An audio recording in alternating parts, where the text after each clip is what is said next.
Tiniyak ng Malacanang ang patuloy na pagpapatupad ng mga reforma sa Customs Bureau.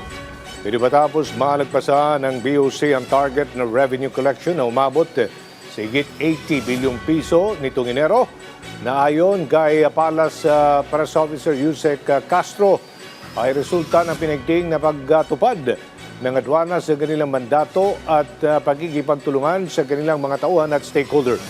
Bukod dito, ay nakapagtala din ang ahensya ng 66 na matagumpay na operasyon laban sa mga kontrabando na tinatay nakakalaga ng higit 886 milyong piso. At pagtitiyak naman ng Malacanang, patuloy ang maigpit na pagbabantay ng ahensya sa mga airport at seaport ng bansa.